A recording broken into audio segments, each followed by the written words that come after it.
Welcome to the dungeon with Harlan and Andrew.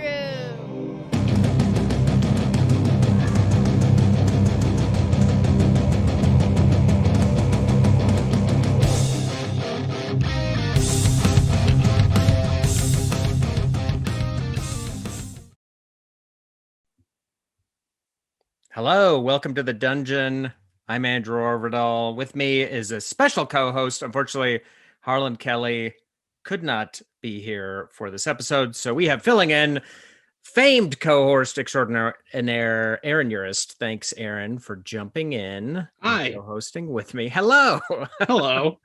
Usually you're the co-hosting for me because I've forgotten that the show exists and I'm mowing the lawn or doing something insane instead of doing it. But Good. not this time. Not this No time. way, We're man. teamed up. We have a very special guest for this very special Friday episode. She is an actor, a streamer. She owns the Good Time Society. She hosts her own weekly Call of Cthulhu stream, as well as does board game tutorials. Please welcome Becca Scott. Thank you so much for doing our show, Becca. Andrew, thank you for having me. And Aaron, thank you as well. You're already doing a great job on the co-hosting. Thank you so much. I really needed to hear that. Yeah, you weren't mowing your lawn or anything. Nope, I don't have a lawn, so I'm ahead of the game. Perfect. Andrew, Also, is this a real thing? You actually forget your show is happening? It's happened rarely, once or twice. Rarely. There was one time I was mowing my yard. I have a very large backyard, and I was like, oh, I got an hour till the show. I'll just go mow my yard. And I forgot that it takes like 2.5, maybe 3 hours. And so I was out there mowing and I finished and I had all of these texts from Harlan that were like, show now, maybe show. Nope. Okay. Yeah, I blew it. You were just bad. committed to completing the task at hand. I just had I mow my yard so infrequently. I have no frame of reference for how long it takes is the larger problem. Harlan's lucky to have a friend like me who was just looking deep into their phone. Yeah. Was available instantly. Yes, call. let's do it. Yep. The opposite of mowing my lawn. Hey, Perfect. when opportunity knocks, You're ready. always You be are staring at your phone, as the saying ready. goes.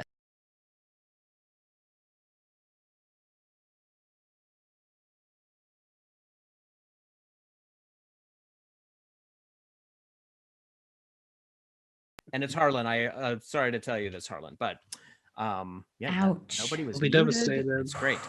So right off the bat, a question we love to ask our guests, just kind of as a frame of reference. Becca, what is your kind of personal experience with tabletop role-playing games? Like, how did you get into them? I'm so glad you asked, Andrew. Oh, wow. In a very weird way, which is being asked to guest on live streams at Geek and Sundry that were coming up for, like a International Tabletop Day, or we used to do a show called TBD RPG every Wednesday night that kind of inspired my time slot of when I started hosting a show where all the cast happened to be female, which just led to a very special energy, but that wasn't the stated purpose or anything. We would rotate GMs and rotate our system every 2 weeks or so, and that's how I was like, oh, okay, it's not scary to be a GM, and I could do that, and that seems really fun. And I'm just and then when quarantine hit, you have also guested on Stream of Blood, where I was initiated into Call of Cthulhu, and I realized that that's my system. I found my system. And so I started running it on my own channel, and that's me with some TTRPGs. Nice. I'm relatively new to Call of Cthulhu, but I enjoy it. Also, what in particular drew you to Call of Cthulhu compared with a lot of the other games? Murder? No, I like I love D&D. I am maybe going to be involved in a D&D related thing that's not yet announced, but keep your eyes peeled for announcements on my Twitter and whatnot, specifically this Monday. Cool. Yeah, a very fun thing coming up with that. But I'm not a super experienced D&D player, and I love fantasy genre, but there's something about being too OP as a character, as a player, that's not super appealing to me, and I like dying. What does this say about me? What about character death is interesting to you? Because I agree, it's super interesting. it's the stakes. It's the fact that, yeah, this character you care about, you could destroy them. So don't, not everything's not going to go in your favor. Sure. You don't have many saving throws. You get a couple constitution checks. And I also, just on a mathy level, am very drawn to a D100 system. I don't know. Sure. I like percentages. It's an easy way to visualize who the character is based on what they're good at in a percentage stat. That's very a nitty-gritty thing, but I really like it. And just a mystery instead of just a dungeon crawl. And of course, there's so many different sets and scenarios and things in the world of never-ending world of D&D. But I just like the mystery, spooky aspect of terrifying monsters with many eyeballs and lots of slime. So all these things. Totally. Call me Yeah, to Cthulhu. I do like how fragile you are in Call of Cthulhu and how kind of useless you are in a fight compared with D&D, where you're like a superhero. And the first game I ever played in Call of Cthulhu, I shot my rifle and I was like, cool, I'm going to reload it and shoot again. And Jared was like, yeah, that'll be 4 turns. 4 turns. You can do nothing for 4 turns except reload your rifle. I was like, oh, what? And I ended up running away and hiding in the grass from a lion. I was like, wow, this is very different from D&D. But yeah, it is a less spell slots. It is a very fun system. And as been pointed in chat, you are a very fun Call of Cthulhu player. We've played just a couple times together. I still feel bad. I'm sorry. I tried to shoot you in the ear, so I guess that's and true. then We killed did you when I PvP. vomited up bees that killed us both. I liked that though, obviously, but, for reasons previously stated. Yeah, it was a very fun game, and as a player, I think you're very dynamic and you move the action along. I was just curious, as a DM, and I guess this is a question for both of you, what do you think makes a great player in a tabletop role-playing game? What attributes do you think? Aaron, I talk a lot. I want to hear you say No, things. you're the guest. Aaron is also a great player, a top-notch player. So I'm co-host. curious what great players think from a DM's perspective. What makes a great player? Aaron is a fantastic player. He's super on character. He knows the rules. I like playing with Aaron because he'll usually know the game so well that you have to be like expertly on your game, or he'll find. I'm here to beat you. He'll find the weak specifically, spot. Andrew. Yeah, That's what I think makes a good player, is being better than Andrew Orville at Dungeons and Dragons. Oh my gosh! Wait, hold on. Is this Clint the Secret Keeper on Stream of Blood? I Could think be. it is. It's Let's someone see. with the account. Somebody's Has he hacking been on stuff. the Okay, show I'll yet? tell you. He I'll says tell you Yes, what I it is love. Clint. What I love in a player is action. I'm just a very ADD kind of person in general. So as a GM, I'm just always trying to make sure I have my players' attention and make sure that there's new things coming out of them. And it's helpful for me when a player takes the conch, and is not afraid of it. Because I'm going to talk a lot as the person who knows where they are and what's going to happen. And everybody knows that. But it becomes a lot of pressure to be the one always filling space, especially on a live stream show. And so I love when a player is like, you know what? My character goes on stage at the bar and they're going to do stand up for 5 minutes. And I'm going to enact that now. It's like, What a nightmare scenario. honestly, As a I don't stand Like a up. magic spell that clears out the bar, so now the deal can go down without anyone watching. Perfect. Brilliant tactic. yeah, I love people that are like, what is the weirdest thing I could do in this position that is also going to achieve my party's goals and my character's goals, and is also going to like be the twist cliffhanger at the end of the episode, Totally. Yeah, and I think there's an art to being a player on stream too, in that when you're playing, you're just moving it along. You're like, I'm already gone. I'm climbing down the rope. I'm going down there. And as a player, I'm like the insufferable kind of over planner type. I'm like, wait, we could easily spend 45 minutes planning what we're going to do instead. I am too. And the plan I have is just terrible.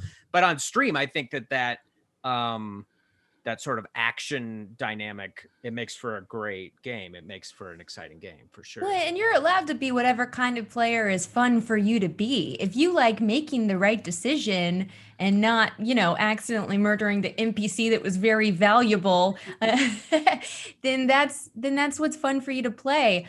I just think, what's fun for me is surprise in general. Because I'm coming from, before I did TTRPGs, I did a lot of improv.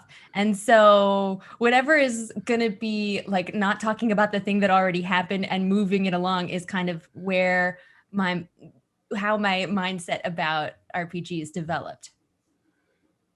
Yeah, absolutely. Totally. I think that's a huge skill. And I know that Stream of Blood, they have a great roster of improvisers on there. Jared included. I think that's super helpful, especially with stream role playing, where it's like no time to think, just time to act. That leads Jared's fine. Yeah. The best in the biz. Yeah, he's so good. Amen. My next question, we were talking about this just before the show started. Splitting the party, the unofficial commandment of every party in every game. They don't want to split the party. As a DM myself, I love splitting the party, and I love when characters split the party. And I was just wanted to A, get your opinion on splitting the party, and B, any techniques that you ever use as a game master to split them when they don't want to be split. Oh, great question. The trap door opens and 3 of you fall in. There you go. And it closes, so you it. can't get through. Yeah.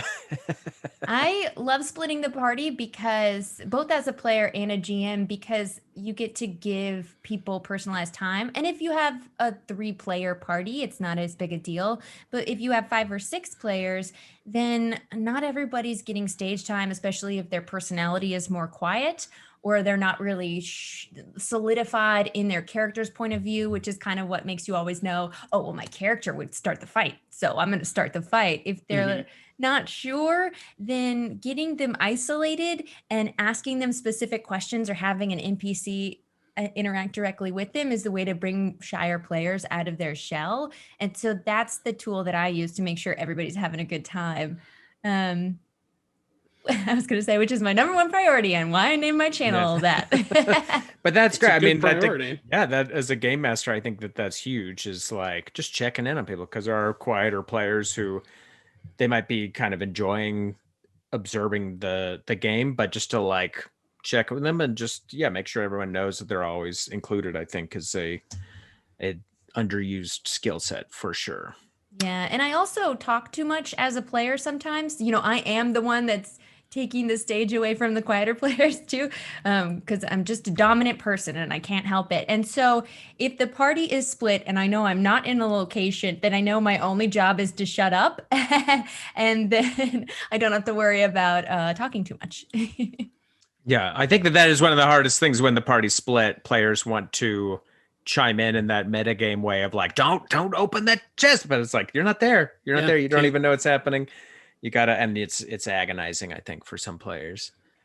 We have a good question in chat from Clint from Stream of Blood. He points out Becca is willing to let her character die, which we've all seen and we all believe. As a keeper, are you equally willing to kill a player when the dice or the situation call for it?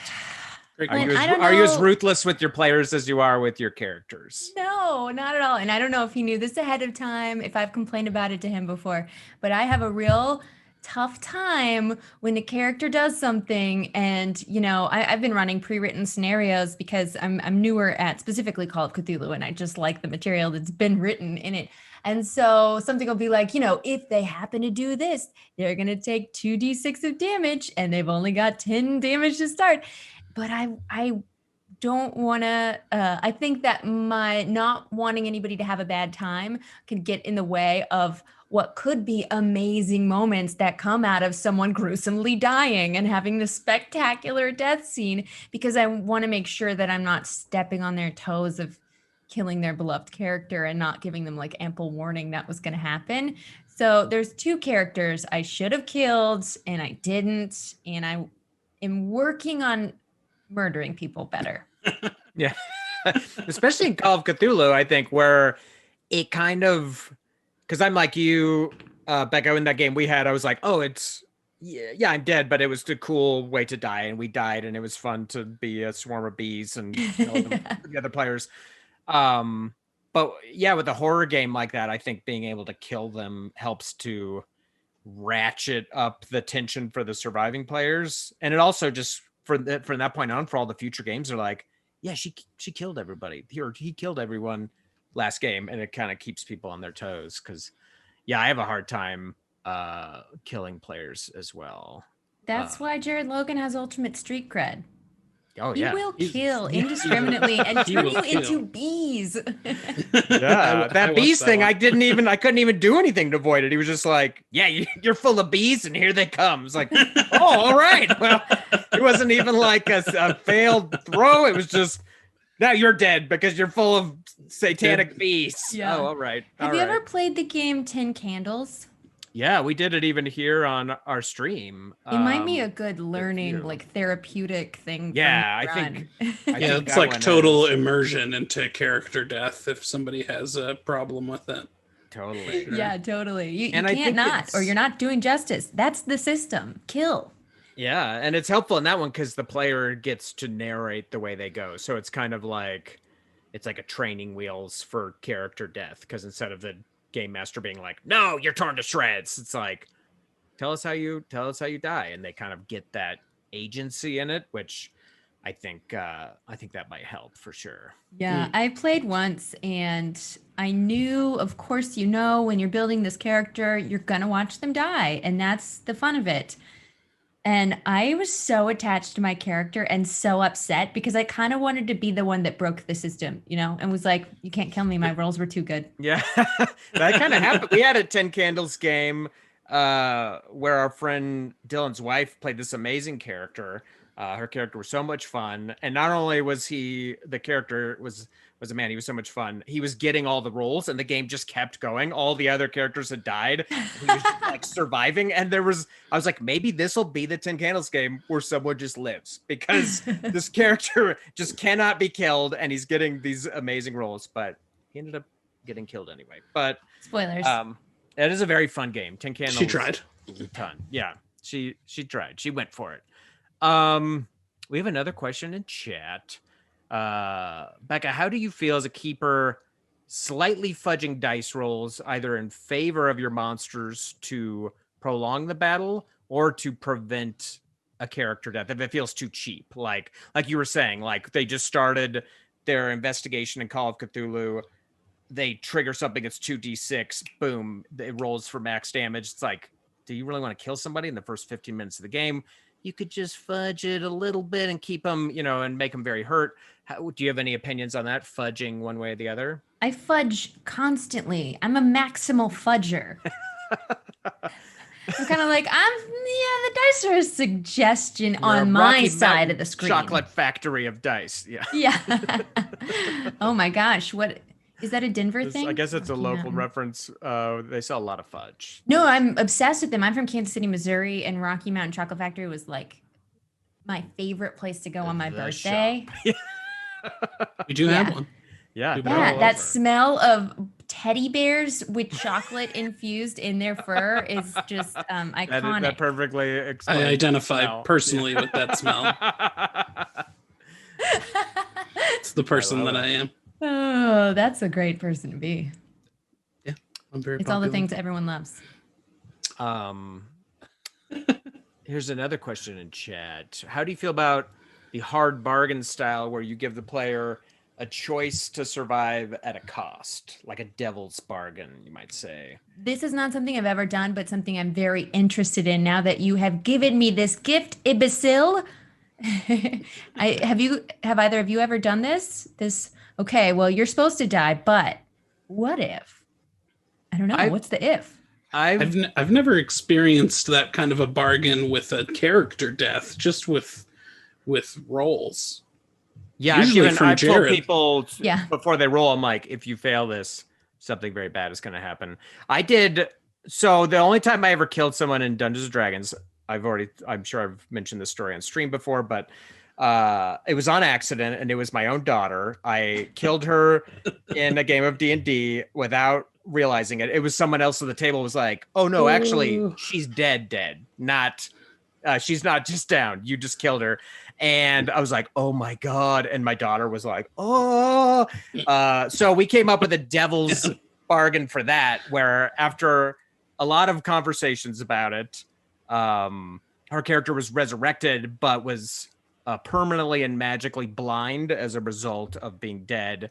And so she came back as kind of a different type of character and kind of changed the way she played her character and stuff, which ended up being very interesting. But I think that's the way I would usually kill players, is just on accident and be like, "Oh, whoops, we're both a victim of the rules here." But Yep. I like those devil's bargains. Yeah, it's a cool idea. It's We in should Blades make- in the Dark a lot. But Oh yeah, we should make this just to talk about what a good GM Jared is stream. Because I was reminded of a time where we were doing like an Atlantis themed Call of Cthulhu game on Stream of Blood, and I sat in an evil throne underneath the sea and like killed people, and I turned into a sea monster naturally, or a deep one. whoa. But we still had a lot of time in the stream, and so I just like continued on as the deep one, and the deep one had to make decisions that I like keeping the character that should have died or did something that made them kind of cross over to the other side, and now you have to be as you did, Andrew, be a sort of pseudo GM for the rest of the session, and also try and go after other players. Yeah, that was a very fun way to do that, is being a swarm of bees that got to go hunt down the players. And it was like, oh yeah, this is amazing. This is like, it's just like a flick of the switch. You could be something else. Yeah, then we all a became bunch. one giant monster together. Eaten by bees in the center of the earth. It's like, you ever think about zombie apocalypses or have that dream about them, and then you just become one and it's pretty cool? Like, I don't oh, think I've ever I'm become just a one. zombie now. Yeah. Try Well, it. was Try easy. it in Yeah, your I've next never done that. lucid zombie dream. Lucid zombie dreams. Enough of the fighting. Yeah, I'd like to see that zombie movie, right? In the first 5 minutes, the team taken over, fully bitten by zombies. You just And get then to it's watch them just- run around as zombies. Yeah. There's a fun Stephen one. King book called The Cell that's kind of like that, where the zombies. Yeah, the evolve- cell phone signal does it, Yeah. right? Yeah, Yeah, I read it a long time ago. I don't know. It's probably a movie. Every Stephen King property is a movie somewhere. Yeah, But yeah, they like gain consciousness. Always fun for zombies. Yeah, I like the running zombies. Ooh, the World War Z zombies. Yeah, the 28 days later zombies. Yeah. That's my style. Scary. So we have a roll table we can roll on, and we can take questions from chat if anyone has any other questions. But we do have this roll table. If you want to roll a d20 on it, we've got One of all these? kinds. You tell Should me. have- should have a That's roll literally D100 the for only Call of King Cthulhu. book I've read, says Flying Like Icarus. Good choice. It is too long. Yeah, I don't even remember it. So yeah, if you want to roll on this table, just tell me what number you get, and I can hit you with a question from this. Sorry, you were asking me to roll. I thought you were saying it could happen. I rolled an 11. An 11. A very special number. Truly. Here's Superstitiously speaking. Speaking of fudging rolls, I'm fudging this to ask a different question because I think we just asked the number 11 question recently. But this is a question. No, that was a stupid roll. I rolled a 2. What is your favorite NPC that you ever had that your players ignored completely? Because I think that comes up at some point in every role-playing game. You're like, oh yeah, I came with this like very fun character, and the players will like talk to them, and they'll do this and this, and your players just blow right by, and the Most NPCs. waiting there. Well, let's see. The one that was blown right by, it's not coming to me off the top of my head, but I did run part 2 of From Mass of Nyarlathotep, the very first chapter.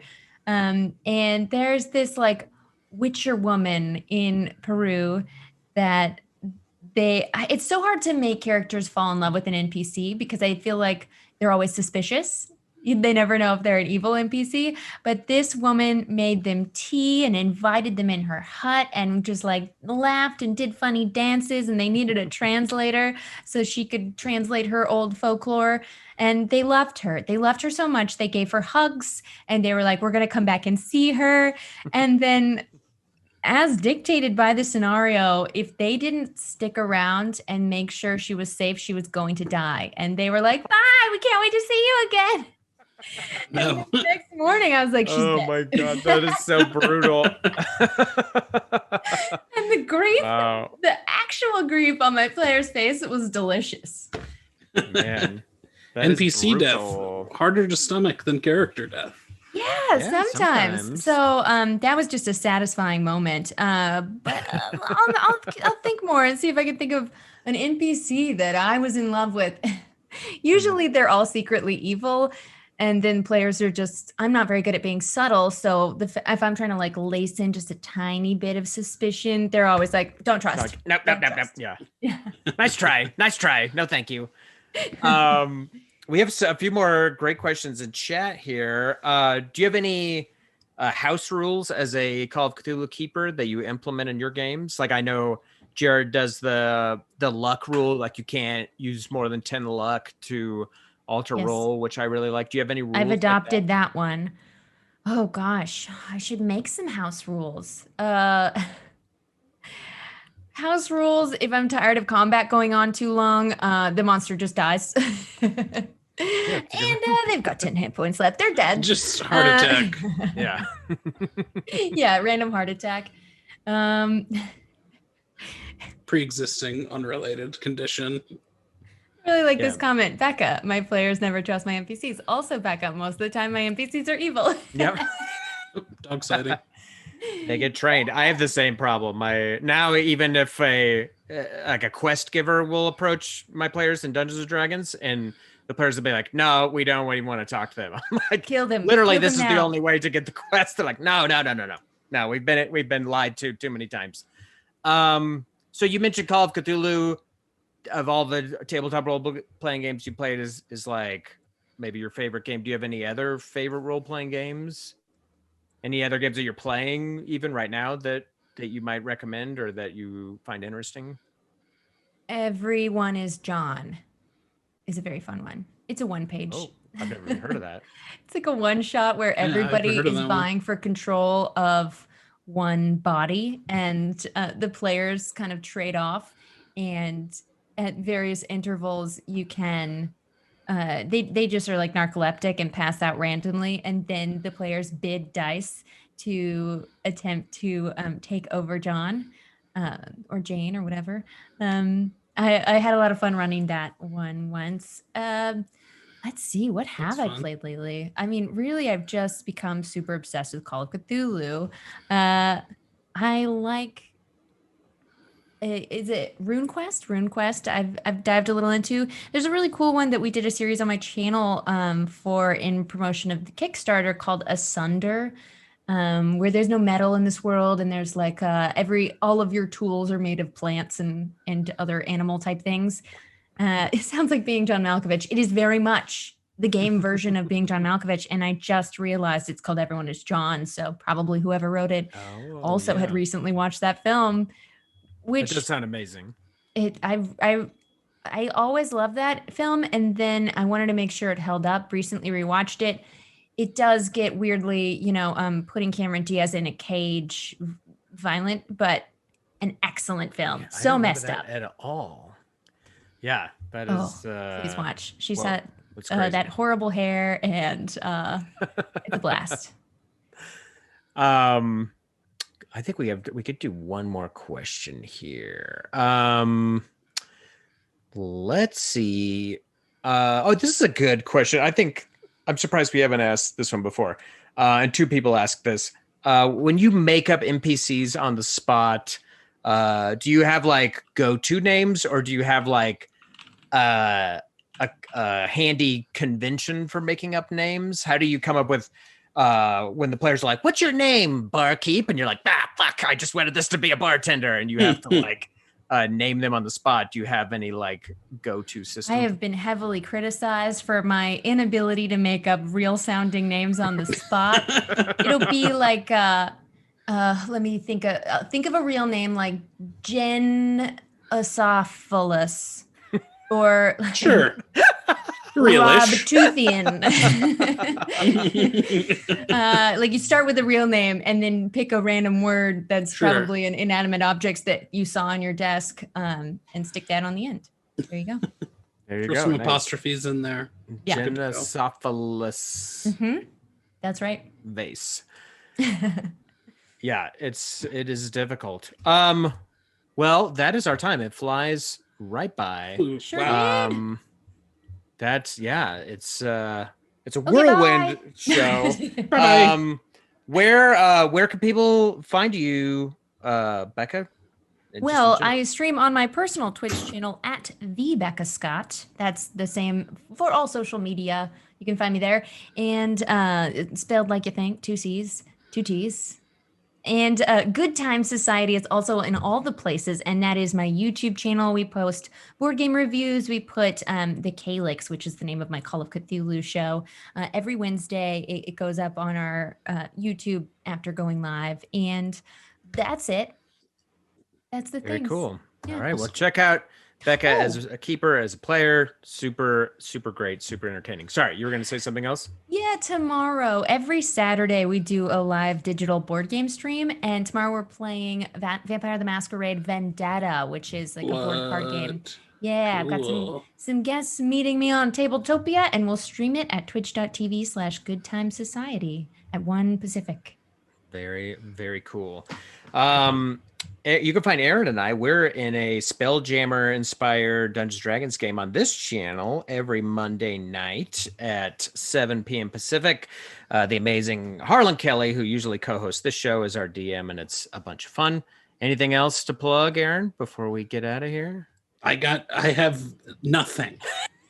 Nope, Okay, that's it for me. I've just got to check as quarantine is coming to an end. Hopefully we'll all be plugging more stuff. Thank you so much, Becca, for being our guest. Thank you. My pleasure. Praise be to vaccines. Yeah, Seriously. hopefully. I got an appointment today. Pretty excited. Congratulations. Thank you. Nice. I thought I got one yesterday, and when I went through super fast to type all the stuff, I was too late. A I'm radio looking for call-in plane tickets to contest. Israel. Oh god. But oh well, fingers crossed. Thanks for everybody in chat for watching. And thanks for Harlan for producing this behind the scenes. We'll see you next week. Bye-bye.